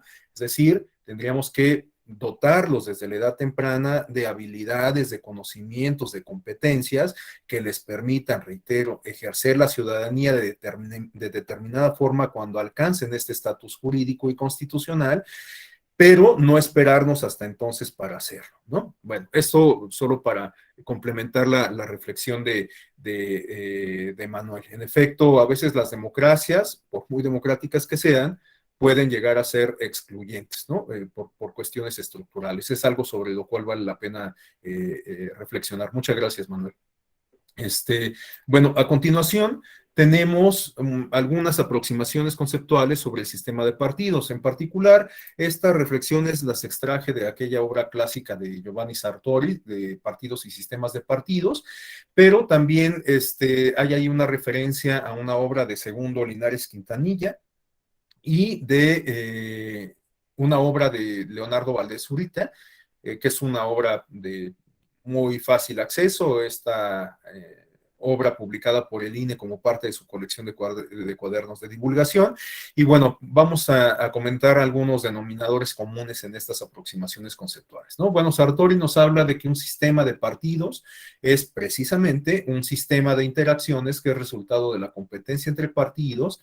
Esto es el sistema que se trata, de que se trata guarda relación con la forma en que se emparentan los partidos entre sí, con cómo cada uno de los partidos es función de los demás partidos y reacciona, sea competitivamente o de otro modo, a los demás partidos. Es decir, de lo que nos habla la aproximación conceptual de Giovanni Sartori es de la interacción que se da entre estas entidades de tipo político, cómo se influencian entre sí y también cómo influyen en el sistema político, porque el sistema de partidos es solamente una parte del sistema político en general, ¿no?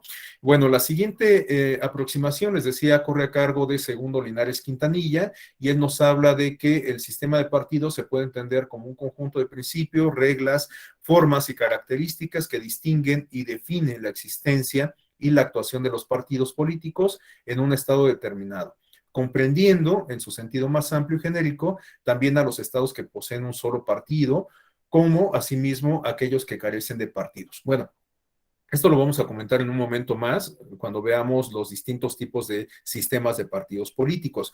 Pero me adelanto a comentar que en lo particular yo no concuerdo mucho con esta última parte que nos plantea Linares Quintanilla respecto a que pueden existir sistemas en aquellos casos en donde no haya partidos políticos. La verdad es que me parece pues algo hasta un tanto absurdo, ¿no? Si estamos hablando de un sistema de partidos, pero no existen partidos, pues en realidad no estaríamos hablando de la interacción que se da entre estas entidades políticas. Entonces, bueno, yo no concuerdo mucho con esta última parte de Segundo Linares Quintanilla, pero pues forma parte de la discusión académica. Y la última aproximación conceptual, les decía que nos lo ofrece este ex consejero del Instituto Federal Electoral, Leonardo Valdés Zurita. Es una aproximación muy básica y por lo tanto pues muy clara. Él nos dice que el sistema de partidos es el espacio de competencia leal entre los partidos, orientado hacia la obtención y el ejercicio del poder político. Bueno, yo con lo que discrepo un poco de esta aproximación conceptual de Leonardo Valdés, es que la piensa en clave democrática, ¿no? Porque nos habla de una competencia leal, es decir, de una competencia efectiva entre los partidos políticos. Pero lo cierto es que en los regímenes autoritarios también están presentes los sistemas de partidos, ¿no? Aunque, pues justamente en los regímenes autoritarios, pues la competencia no se dé en términos leales y no se dé en términos de efectividad, ¿no? Pero, reitero, en los sistemas autoritarios puede que existan sistemas de partidos. Volviendo al ejemplo que comentábamos hace rato, el caso doméstico, bueno, durante la época del partido hegemónico en nuestro país, existían partidos políticos, ¿no? Estos competían en las elecciones, pero no había condiciones de competencia efectiva, de tal suerte que, pues en realidad, los partidos de oposición tenían nulas posibilidades de ganar elecciones, ¿no? Bueno, y justamente en la siguiente lámina tenemos esta clasificación de la literatura clásica que nos ofrece Giovanni Sartori, los tipos de partidos o de sistemas de partidos políticos, ¿no? Giovanni Sartori nos habla de que los sistemas de partidos se pueden clasificar en atención a un factor cuantitativo o numérico, es decir, en atención al número de partidos políticos que integran el sistema en cuestión, ¿no? Pero no solamente este es el único criterio que toma Sartori para desarrollar su taxonomía o su clasificación. También tiene que ver con otras cuestiones que incluso guardan relación con el sistema político de forma directa, ¿no? Bueno, vamos a ir comentando algunas cuestiones generales sobre cada una de estas categorías de sistemas de partidos que plantea Giovanni Sartori. Bueno, Sartori nos habla de que puede existir un sistema de partidos denominado de partido único, en donde solamente contemos con un actor político. Igualmente, yo no comparto mucho este planteamiento de Sartori, por lo mismo que les comentaba hace rato, ¿no? Si estamos hablando de que existe un sistema de partidos en donde no hay partidos o en donde solamente hay uno, bueno, pues a lo mejor no cabe tanto esta expresión del sistema, ¿no? Porque, pues bueno, el sistema de suyo implica una interacción entre los distintos elementos que lo integran, ¿no? O sea, si estamos hablando de un sistema óseo en donde solamente tenemos un hueso, pues obviamente no estaríamos hablando de un sistema, ¿no? Entonces, de un sistema computacional en donde solamente tenemos un programa o una computadora, pues a lo mejor no cabe tanto la categoría de sistema. Pero bueno, pues yo no soy nadie como para rebatir a Sartori, esto forma parte de la literatura clásica.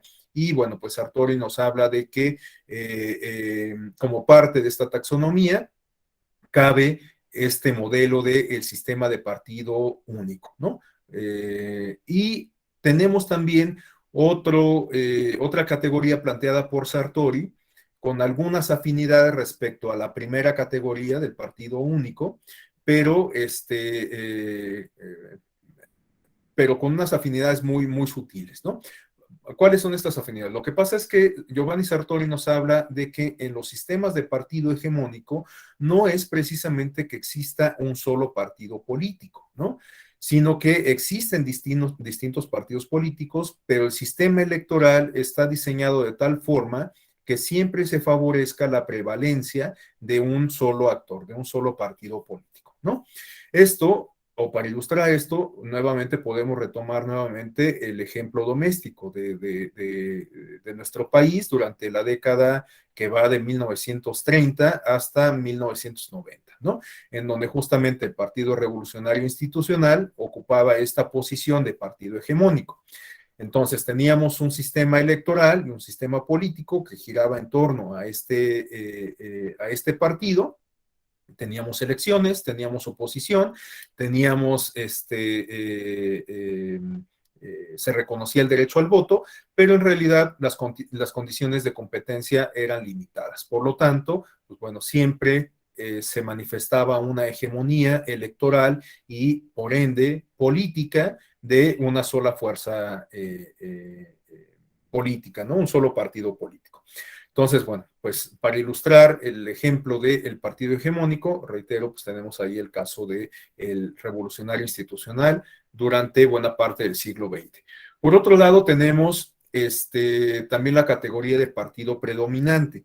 Este sistema de partidos se refiere a aquellos casos en donde existe una pluralidad de opciones políticas, una pluralidad de partidos, pero regularmente hay uno solo que ostenta una fuerza electoral importante, ¿no? En los sistemas de partido predominante no es que el diseño institucional, el diseño jurídico, el diseño político esté hecho para favorecer a un solo partido político. Hay condiciones de competencia efectiva, pero hay un solo partido que goza de las preferencias electorales de la mayoría, ¿no? Esto históricamente lo podemos advertir en el caso del sistema de partidos japonés, en donde el Partido Liberal es el que casi siempre o gana la mayoría de las elecciones, ¿no? Nuevamente, para citar un caso de doméstico, pues a lo mejor en este contexto en particular, en donde estamos instalados hoy día, hoy 14 de febrero del 2022, podríamos, por ejemplo, citar el caso de Morena como una manifestación de un sistema de partido predominante, ¿no? O sea, en México, hoy en día hay muchas opciones políticas, todas tienen las mismas posibilidades de ganar elecciones, pero tenemos el caso de que, reitero, hoy por hoy, de acuerdo a los resultados electorales, hay una manifestación de Morena como partido predominante, ¿no? Entonces, bueno, pues esto como para ilustrar esta categoría. Después, Giovanni Sartori nos habla también de que hay sistemas de partidos bipartidistas. Bueno, pues no hay como mucho que abundar al respecto. Estamos hablando en este caso de que el sistema de partidos se integra solamente por dos actores y bueno, el ejemplo por antonomasia para ilustrar este modelo de partidos es el de los Estados Unidos, ¿no? En Estados Unidos, bueno, ya sabemos que a nivel local, pues puede haber otros partidos políticos y también cabe la posibilidad de que se registren candidaturas independientes. Pero para las elecciones federales, sobre todo para el caso de las elecciones presidenciales, bueno, pues ahí es muy fácil advertir este sistema bipartidista. Solamente tenemos el Partido Republicano y el Partido Demócrata. También hace rato citábamos el caso de España. Bueno, pues en España durante muchos años se mantuvo también este modelo del bipartidismo entre el partido el PSOE, el Partido Socialista Obrero Español, y el partido, se me fue el otro, la denominación del otro partido. Popular. El Popular, muchas gracias, en efecto, ¿no? De hecho, bueno, pues esta condición fue lo que motivó en buena medida algunas de las manifestaciones del 2011, este movimiento de los indignados y demás, que pues tuvo como consecuencia o como una de sus consecuencias la apertura partidista, ¿no? Hoy en España pues hay una condición distinta porque hay más ofertas de partidos políticos. Bueno, también Giovanni Sartori nos habla de un modelo de partidos de pluralismo limitado. ¿Qué quiere decir esto? Que bueno, pues estamos hablando de que ya no hay solamente una ni dos, sino que a partir de tres o más opciones políticas, ¿no? Pero hasta cierto número. No recuerdo ahorita cuál es el límite que establece Giovanni Sartori, creo que son 5 o 6 partidos políticos, los que toma en consideración para establecer el límite de esta categoría de pluralismo limitado. Es decir, tenemos más de una opción política, pero tampoco demasiadas opciones políticas. Y después tenemos el caso del pluralismo extremo, en donde justamente ya se cuenta con más partidos políticos. Creo que llega hasta 11 o 12 el número que reconoce Sartori para establecer el límite de este tipo de sistema de partidos. Y después ya tenemos el sistema de atomización, en donde, bueno, pues ya hay muchísimas opciones políticas, ¿no? 10, 15, 20 opciones políticas que forman parte del sistema de partidos. Sin embargo, bueno, pues aquí tenemos una cuestión interesante porque en aquellos casos multipartidistas, sea de pluralismo limitado, de pluralismo extremo o de atomización, se pueden generar fenómenos electorales interesantes que incluso pueden tener algunas repercusiones en términos de gobernabilidad o de legitimidad democrática.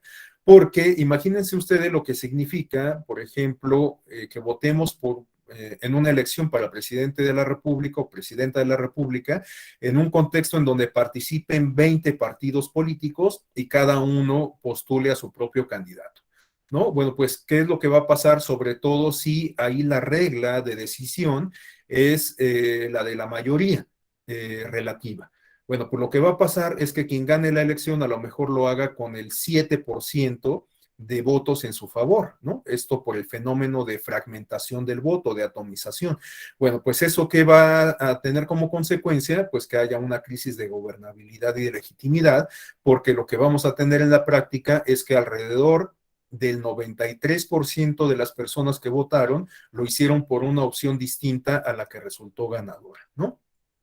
Entonces, lo que se ha adoptado en muchos sistemas políticos para zanjar esta circunstancia es adoptar el mecanismo de la segunda vuelta, sobre todo para el caso de las presidencias, ¿no? Cuando se vota por presidente o presidenta de la República. Esto es algo que han adoptado los sistemas político-electorales, sobre todo de América Latina.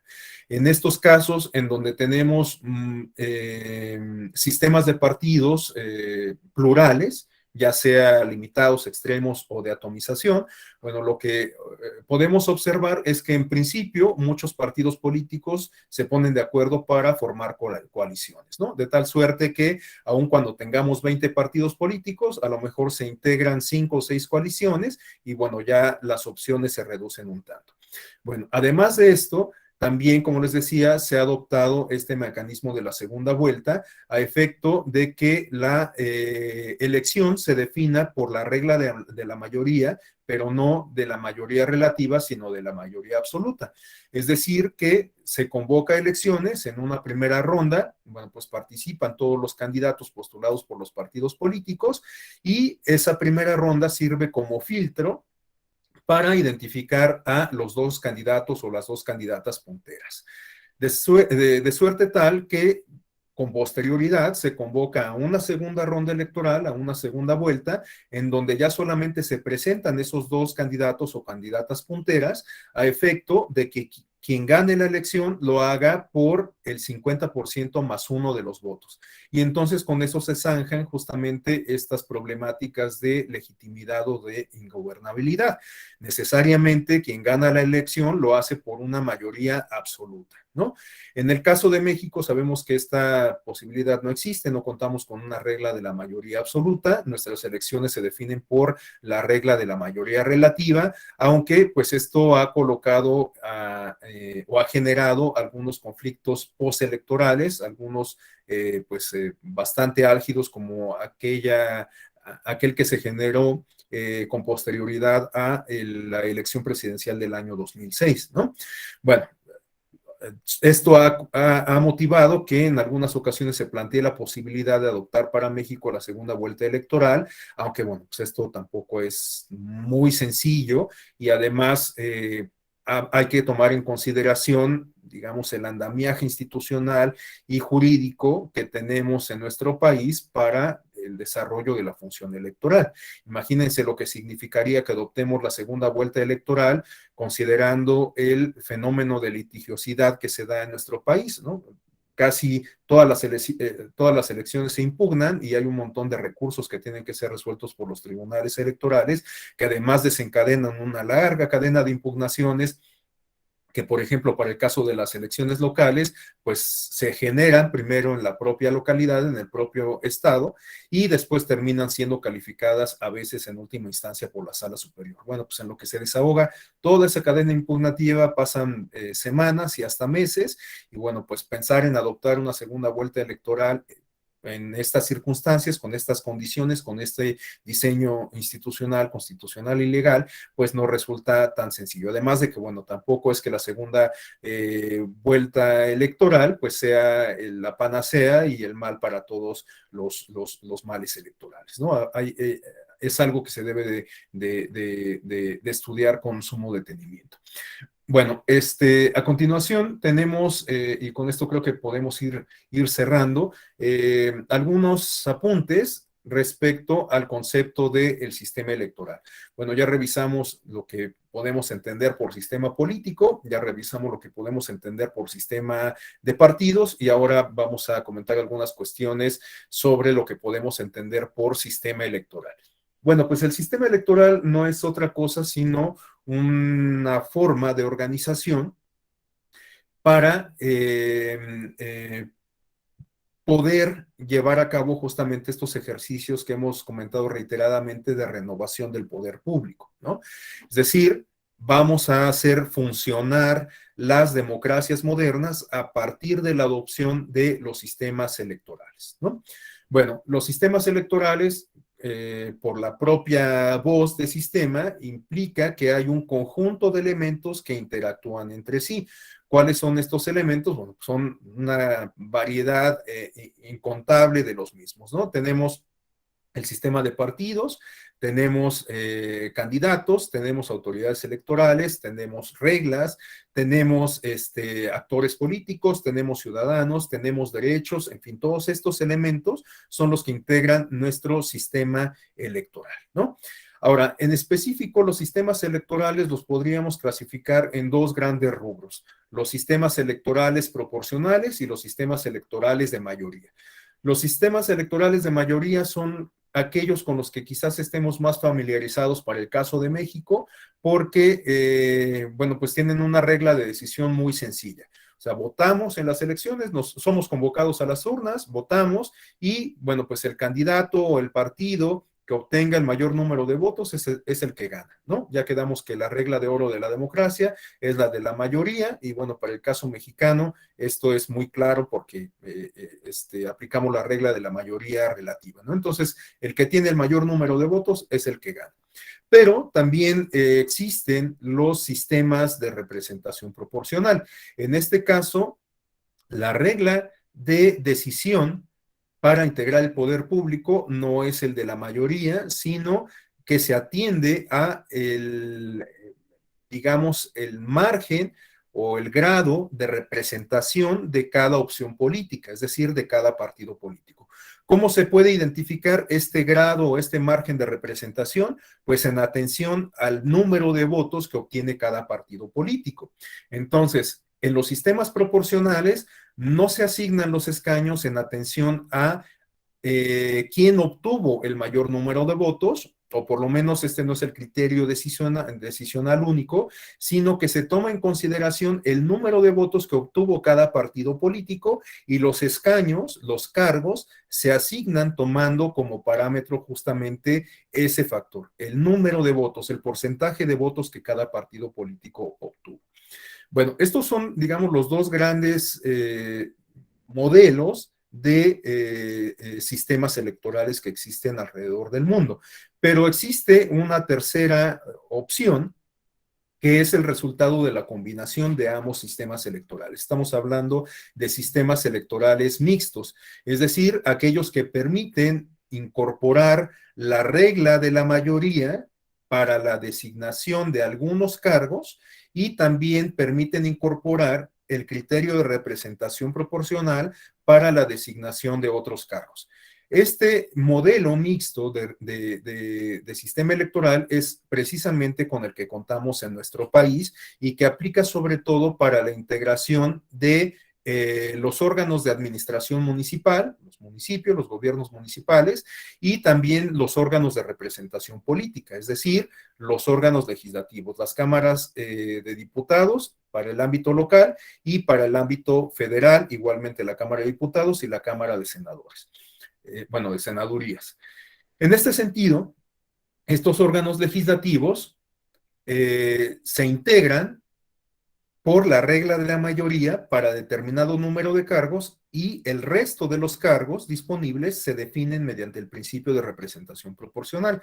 En el ámbito federal, votamos por el principio de mayoría para elegir 300 diputaciones que integran la Cámara de Diputados Federales y los 200 diputados o las 200 diputaciones restantes se definen mediante el principio de representación proporcional, es decir, atendiendo al porcentaje de votos que cada partido obtuvo, ¿no? Bueno, este modelo de sistema electoral tiene varias ventajas porque por un lado permite por el sistema de mayoría relativa pues que la gente tenga una mejor claridad respecto a cómo se designan a los representantes atendiendo a esta regla de mayoría relativa, quien obtiene el mayor número de votos gana, pero por otro lado permite que las minorías sociales y también las políticas representadas por los partidos políticos puedan lograr espacios de representación, ¿no? De tal suerte que, por ejemplo, los partidos políticos que no tienen un fuerte arraigo electoral, por ejemplo, los partidos de nueva creación, pues no se ven obligados a ganar elecciones para obtener espacios de representación política, ¿no? Porque basta con que cumplan con los requisitos que se establecen en la Constitución para acceder, bueno, en la Constitución y en las leyes, para acceder a los mecanismos de asignación de escaños por el principio de representación proporcional. ¿Cuál es el principal requisito que se establece en la Constitución? Bueno, pues que un partido político obtenga el 3% de votos o de la votación válida para que pueda acceder a escaños de representación proporcional. Entonces, los partidos que cumplan con esa condición de obtener por lo menos el 3% de los votos de una elección legislativa, tienen derecho a que se les asignen escaños por el principio de representación proporcional. Ahora, ¿cómo se hace esa asignación? Bueno, esta parte de asignación de escaños por el principio de representación proporcional es un tanto compleja porque implica la adopción de fórmulas matemáticas. Hay distintas fórmulas matemáticas que se aplican para la asignación de escaños por el principio de RP. En la lámina tenemos justamente cuáles son estas fórmulas de asignación, ¿no? Tenemos la fórmula de Hont, Saint-Liguet, Are, Drop, y además existen otras como la imperial y proporciones matemáticas o voto doble. Para el caso mexicano hemos adoptado la fórmula de Are, que implica tener en consideración justamente un factor de distribución que es un cociente electoral. Este mecanismo de asignación de escaños por el principio de RP tiene, por supuesto, ventajas, pero también varias desventajas. ¿Cuál es la principal ventaja de los escaños o algunas de las principales ventajas de los sistemas de representación proporcional? Bueno, pues quizás una de las principales ventajas estriba en hacer útil el mayor número de votos, porque fíjense ustedes cómo en las elecciones que se definen por el principio de mayoría relativa, pareciera que los únicos votos que cuentan, que tienen importancia, son los que ayudan a definir la elección, es decir, los que se emiten en favor del candidato o candidata que gana. De tal suerte que todos los demás votos que se emitieron en favor de un candidato o de los demás candidatos que no ganaron, pues no tienen ninguna utilidad. Bueno, en el caso de la representación proporcional, absolutamente todos los votos cuentan, ¿no? Porque ya quedamos que lo que importa es justamente que los partidos políticos alcancen ese umbral electoral del 3% para que tengan derecho a participar en la asignación de escaños de representación proporcional, ¿no? De tal suerte que puede ser que un partido político no gane una sola elección por el principio de mayoría relativa, pero si obtuvo el 3% de la votación, cuando no haya ganado ninguna elección por mayoría relativa, es muy probable que gane espacios de representación proporcional, ¿no? El problema con los modelos de representación proporcional es que no es tan de fácil comprensión para la mayoría de la población, porque implica, entre otras cosas, como les decía, la aplicación de fórmulas matemáticas. Además de que implica que el elemento central para la asignación de escaños de RP consiste en una lista de candidaturas que es registrada por los partidos políticos ante la autoridad electoral, de tal suerte que a partir de esa lista y en atención al porcentaje de votos que haya obtenido cada partido político, se hace la asignación de escaños de representación proporcional. Entonces, este esquema de asignación es un tanto más complicado, resulta más difícil para que la ciudadanía se familiarice con él y yo me atrevería a decir que en muchos casos a lo mejor es hasta desconocido para buena parte de la población. Pero, bueno, ya para cerrar, reitero que este es el esquema, este es el modelo, el sistema de elecciones que tenemos en nuestro país. Se trata de un sistema electoral mixto en donde convergen tanto el principio de representación proporcional como el de mayoría relativa, ¿no?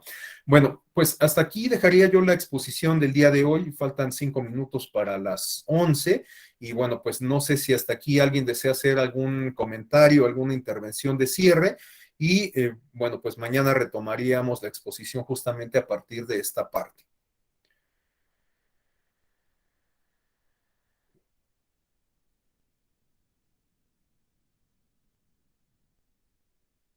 Bueno, si no hubiera comentarios, pues no me resta más que agradecer el favor de su atención.